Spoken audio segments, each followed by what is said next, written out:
इनकलाबी मजदूर केंद्र के 7वें राष्ट्रीय सम्मेलन का आयोजन हरिद्वार के कार्ल मार्क्स सभागार में किया गया, जिसमें मजदूरों की एकता पर बोल देते हुए पूंजीवादी सत्ता को उखाड़कर समाजवादी समाज के निर्माण पर चर्चा की गई।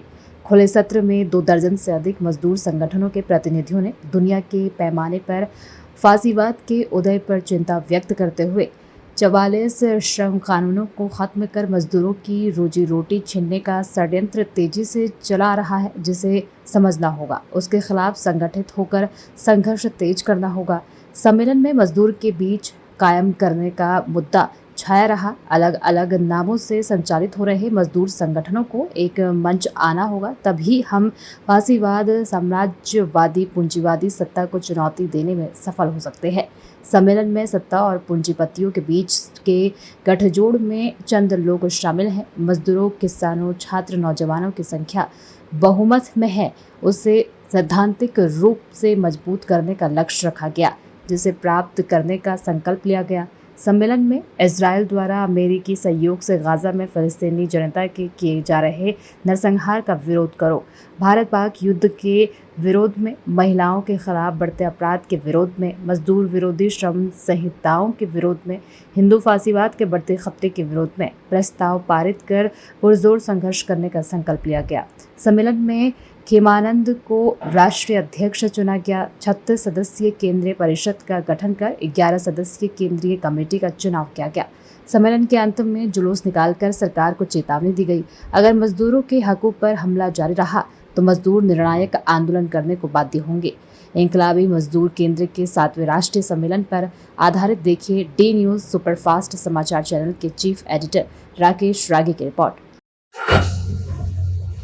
आज हालत ये है, हमारे संगठन का नाम इसी कारण से बेरोजगार मजदूर किसान यूनियन है कि किसान जो एक बड़ी आबादी है, आप जानते हैं, वो किसानी करने लायक नहीं रह गया। इनके कारण से, कॉर्पोरेट राज के कारण से खेती इतनी महंगी हो गई है, संसाधन इतने महंगे हो गए हैं कि वो खेती कर ही नहीं सकता। कितना दिन घाटे की खेती करेगा? घाटे का व्यापार तो कोई 1 साल 2 साल भी नहीं करता है, तो खेती कैसे किसान करता रहेगा? इस कारण से हालात ये हो रहे हैं कि किसान खेती छोड़ना चाहता है मजबूरी में, और खेती छोड़ना चाहने का मतलब यही होता है कि उसके बच्चे खेती न करके किसी भी तरह का रोजगार ढूंढ रहे हैं, लेकिन रोजगार न पा करके वह बेरोजगार है। बेरोजगार की हालत में जिस तरह की भी मजदूरी उन्हें मिलती है, जिस भी आसपास शहर में वो जाते हैं, देखते हैं कि महीने में 300 रुपए, 3000 रुपए से लेकर के 6-7 हजार रुपए से ज्यादा उन्हें वेतन नहीं मिलता है और उनको मजदूरी नहीं मिलती है। तो किसान की हालत हो रही है, पूरे देश की आबादी की हालत ऐसी हो रही है कि दर बेरोजगारी में मारे फिर रहे हैं लोग, मजदूरी के लिए दर भटक रहे हैं और किसानी करते हुए भी आहें भर रहे हैं। इसलिए साथियों, मजदूर एक केंद्र में है, संघर्ष के केंद्र में है, लेकिन खाका उसका स्पष्ट नहीं, क्योंकि मजदूर को भी वस्तुतः मजदूर नहीं दिया गया। रेगुलर मजदूर लगभग खत्म हो गए। अभी साथी लोग 44 श्रम कानूनों को बदल करके 4 श्रम कानूनों की बात कह रहे थे। दरअसल ये तो लागू हो चुके हैं, आप मिस्री लागू होंगे कि नहीं होंगे, क्या होगा क्या पता। जैसे किसानी की हालत, आप उसको वापस लेने के बावजूद भी तीन प्रमुख किसान विरोधी कानूनों को, उन तमाम सारी चीजों को लागू किया है, जिससे किसानों की कमर तोड़ दी जा रही है। इसी तरह साथियों, आज इनके दिखाने के काम कुछ और है, कागज कलम पे कुछ और लिखता है शासक वर्ग, व्यवहार में उसे लागू पहले से कर देता है।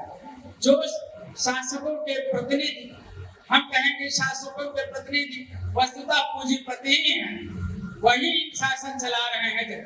सबसे सच बात है कि आज केवल मजदूर वर्ग नहीं, बल्कि समाज में जो समस्त जनता है, पीड़ित तबके हैं, शोषित ग्रुप्स हैं, उन सब का सबसे बड़ा दुश्मन आज पूंजीवादी व्यवस्था है, साम्राज्यवाद है।